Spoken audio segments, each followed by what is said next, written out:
Hello there and welcome to another live chapter reading for Itsy Bitsy Book Bits. Today I shall be reading from Boy on Hold, Book 1 by J.D. Spero. Chapter 1. October 1991.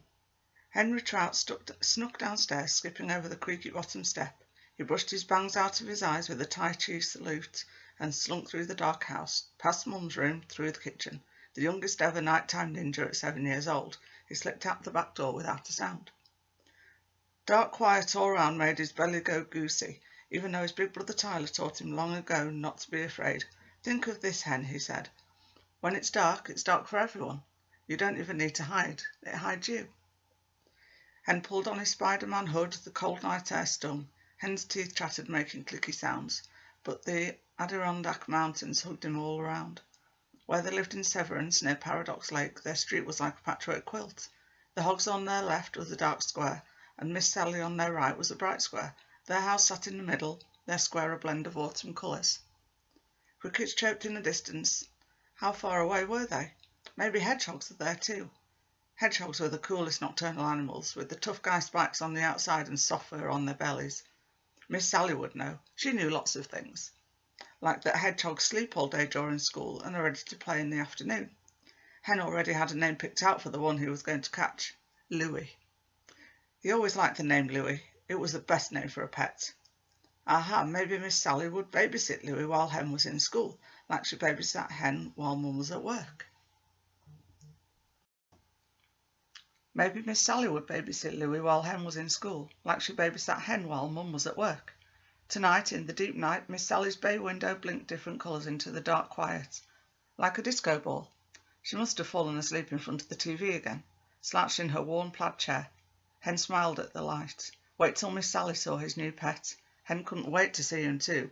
If only Louis would come out from wherever he was hiding so Hen could adopt him right and proper. Tyler said he needed a trap, but Hen thought if he was patient enough, Louis would come to him right in their backyard. He ducked into his play tent and waited, and waited, and waited. Not Louis, but sleep kept coming for him. The tent floor was like a bed, the grass underneath soft and comfy. The moon made the green canvas glow like a nightlight. He yawned so big it made a whooshing sound. He lay down but made a promise to stay awake. Louis could be there any minute, a little ball of spikes wobbling into his tent, his tiny claws scratching, his nose twitching.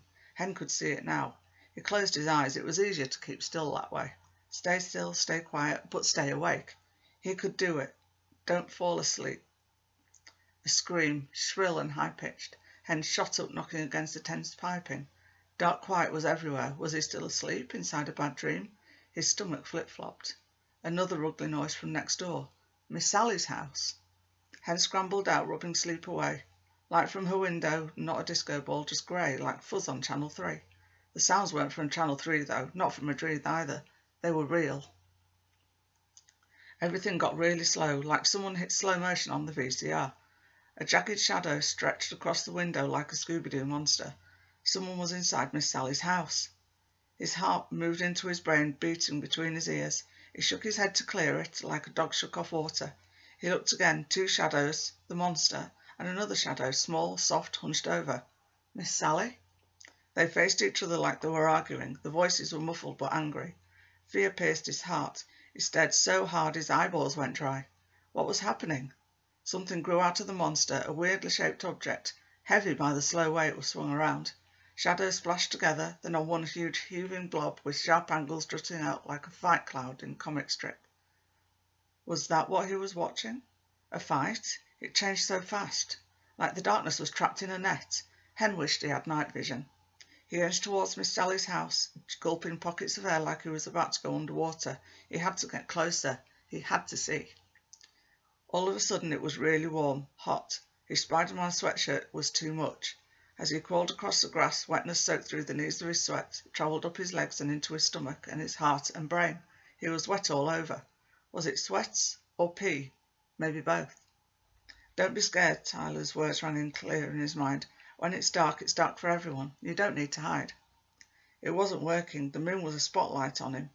He hid inside Miss Sally's willow tree and peeked from the curtain of its long wispy branches. Put it down, Miss Sally's clear voice. Get out of my house this instant. A voice folded over Miss Sally's, then a thump, like something heavy dropped. The shadow blob flung apart like an explosion, leaving only one shadow standing, the monster. "Miss Sally," Hen whispered, the night taking his words in a steam cloud. Hot tears pricked, but Hen wouldn't blink. Another voice, distant, angry yelling. Hen felt a chill, recognising it. Chapter 2. Marcella willed her eyes to focus on the textbook that lay open in front of her. She set up the coffee to start brewing at 4:45, opened at the table by 5. That gave her at least an hour to read her assigned chapter before the kids got up. It really was ideal, a perfect environment to study. The house, heck, the whole world was library quiet. The hum of her refrigerator, the only sign of life. Her kitchen table was sturdy and clean, and the overhead lamp was so bright it almost felt like daytime. But her eyes were sticky from sleep. Yawn after yawn came in waves like she had a strange tic. It made the words blend together on the page. Coffee stung like acid in her empty stomach. She had enrolled in the Coastal Community College telecourse a month ago, the same day the yellow flyer was delivered to her mailbox, advertising new offerings for the very first virtual college in the country.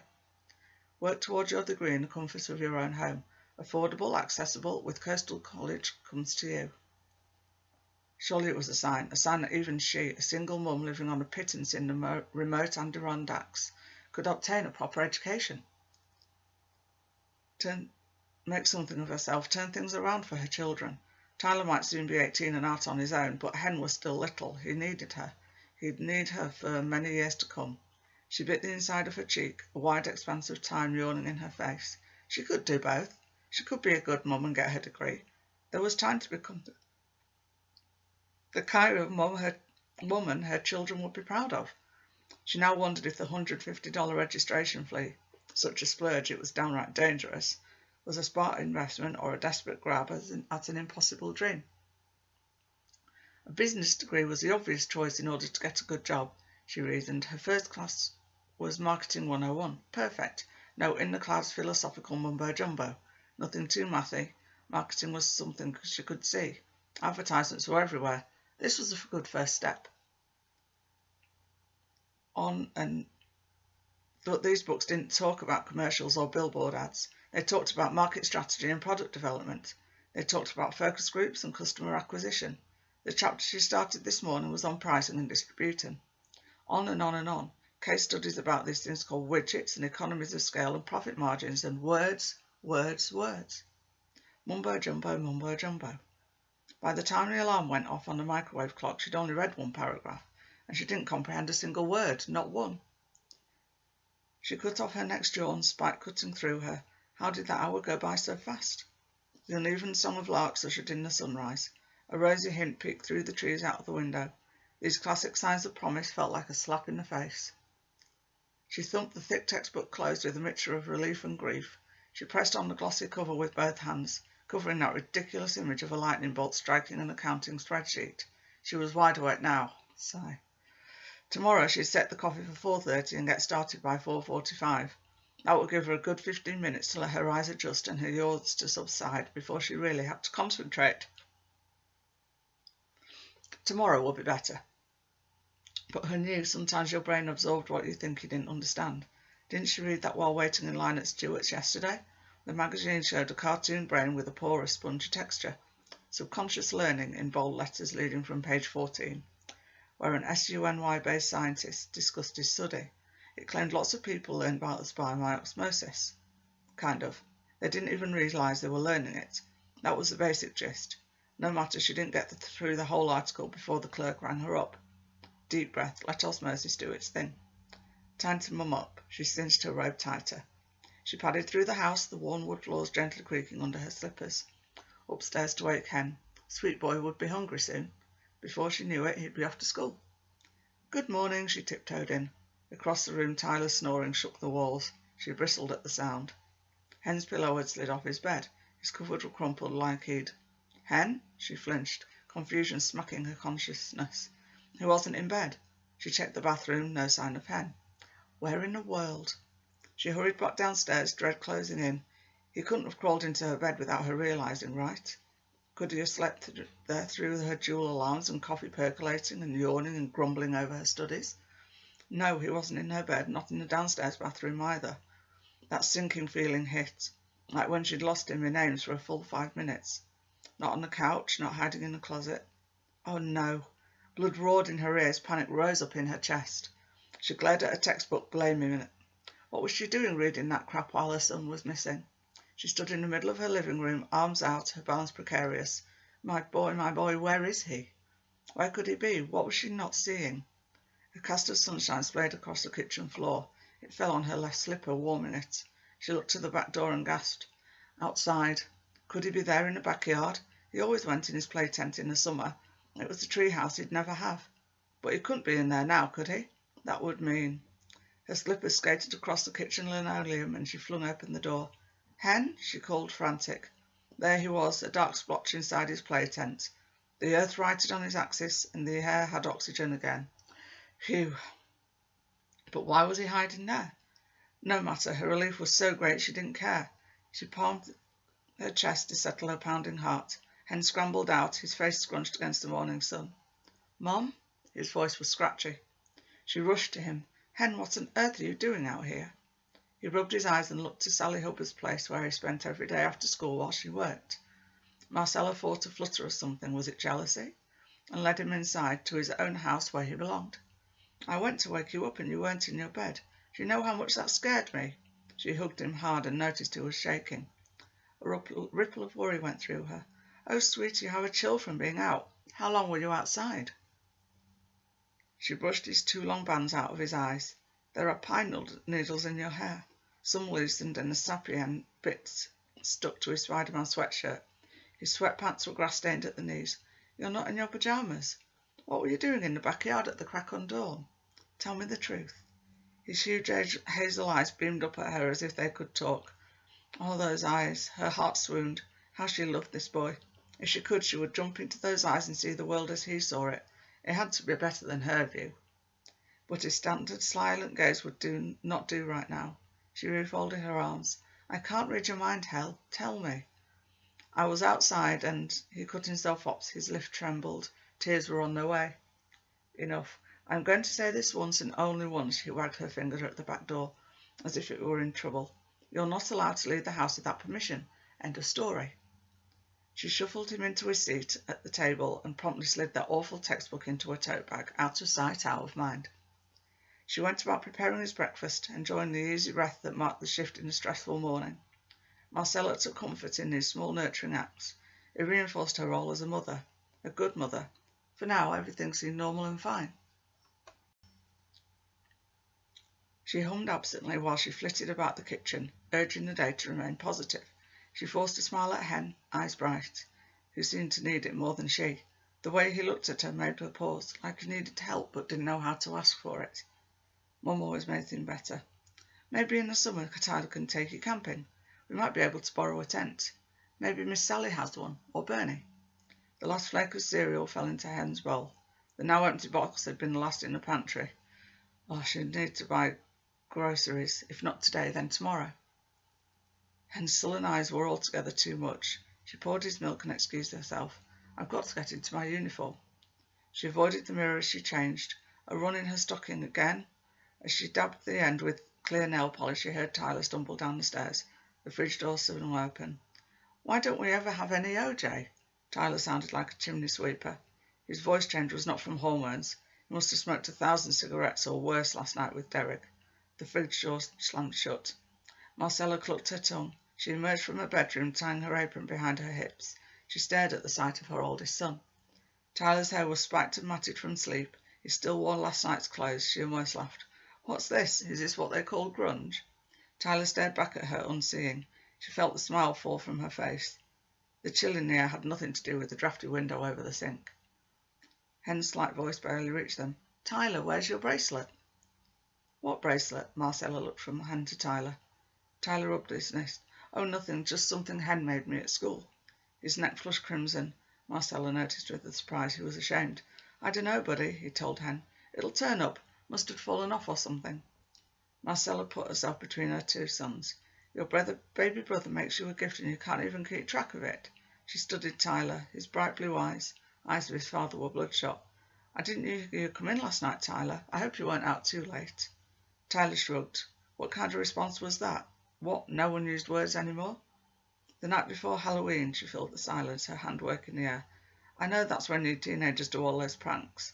I hope you weren't egging people's cars or toilet papering trees. What do you call it the night before Halloween? Tyler smirked. Cabbage night. Cabbage night, as if you need a special night to act like fools.